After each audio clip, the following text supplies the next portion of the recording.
Hello everyone! Do you know that being tone deaf is not about deafness? It is about not being able to get your voice to imitate the sound that you hear.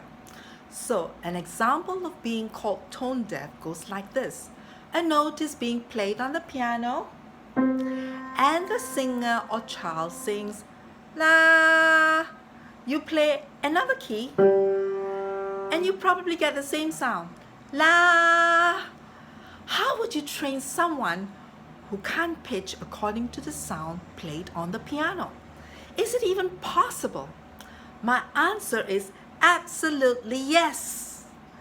I've trained many tone-deaf children during my 14 years of conducting group music appreciation lessons for children ages 4 to 6.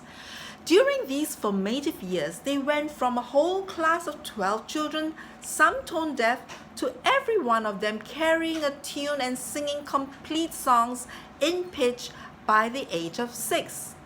My very own firstborn child was tone deaf. He was just like those pupils I had in the groups, though he should have my musical genes.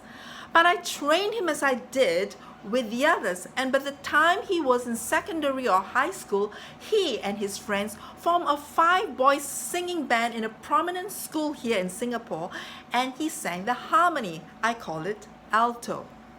That's how far he went from being so-called tone deaf to being an important band member. As for my friends, I had a group of 20 adult churchgoers, some of whom loved to sing, but amongst them were many who were seriously tone deaf. However, because they were a close-knit group and they all wanted to sing, so I formed a choir for them. Those who couldn't sing were taught till they could. They were so happy when they were able to perform on stage one day with all 4 parts, soprano, alto, tenor, and bass, that they proudly announced that now they have a choir. So, how did I do it? Was it by hammering on the keys and saying, "Why can't you sing this correctly?" No. Frustration is usually a sign of lack of ideas or a lack of good systematic teaching technique.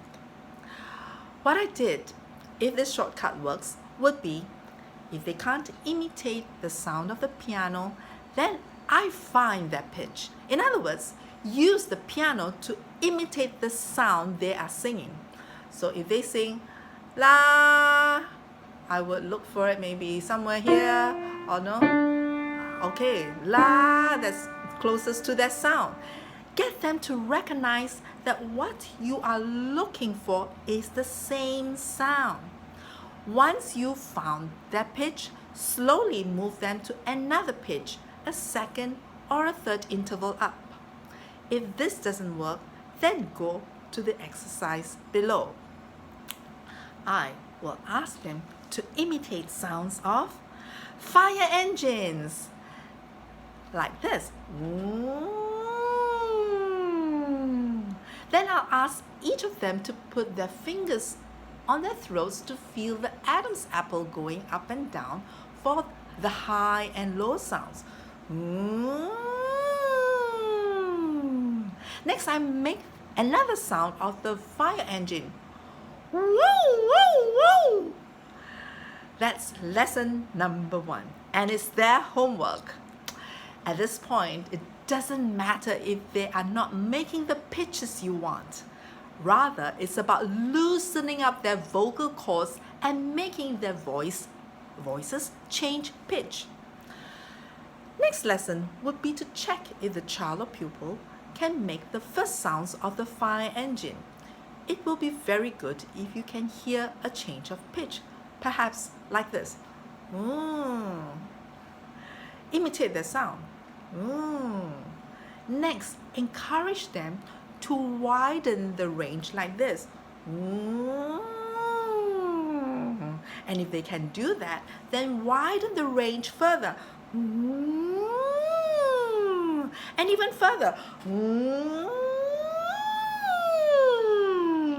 Get what I mean? As for the second exercise, once the child can do a certain pitch like then do it for a different key, higher or lower, like in transposition. Higher will be lower will be Remember, at this point, it's about changing pitch, like an exercise for their voices, not so much about being accurate in pitch. Last exercise for lesson 2 will be to chirp like a bird. Homework: listen to different bird sounds and copy them. If there are no birds around you for you to listen to, you can tune into YouTube or create your own bird sounds. Surely, you can make sounds like cheep, cheep, cheep, cheep, choo, choo, choo, choo, choo, choo, chung, chung, chung, ark, ark, ark. Lesson 3. Increase the length of the first fire engine sound by first taking a deep breath and making a continuous, unbroken sound for as long as possible. This is breath training, which is very important for singing, and we will talk more about breathing in our next video. In the meantime, here's a sound of the fire engine for you to imitate.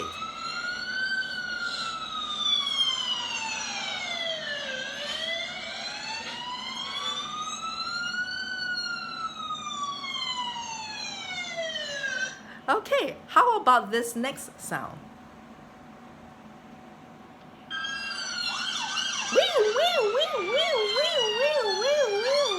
After checking the fire engine sounds, how about some ambulance sounds like beep-ba, beep-ba, beep-ba? Or how about some chicken or cockroach sounds like cock-a-kee, cock-a-kee, or cock-a-doodle-doo,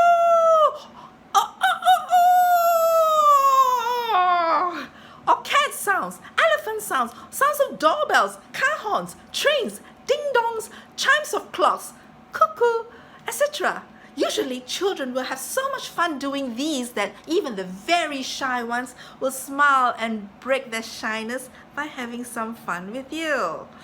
If they still cannot do it, it could be because there's a certain amount of laziness, so it will need time to build up. If there's a will, they will succeed in singing in pitch.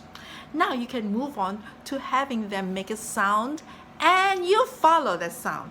Maybe they'll come up with gecko sounds like gecko, gecko. They have to identify whether you did it right. Now, pitch matters. So let's go on to lesson 4.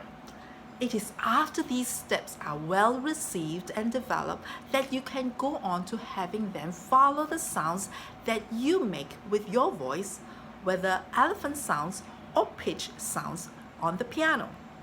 In our next video, we will look at how to breathe using the muscles of your diaphragm and how to develop long phrases to enable singing in smooth phrases. Now, if you click on the link below, you'll see that I have books written for you to help you develop singing so that through them you nurture your inner ear and build the musician in you. Go ahead and click to find out how you can order these wonderful books. Till our next video, I'll see you then. Bye-bye.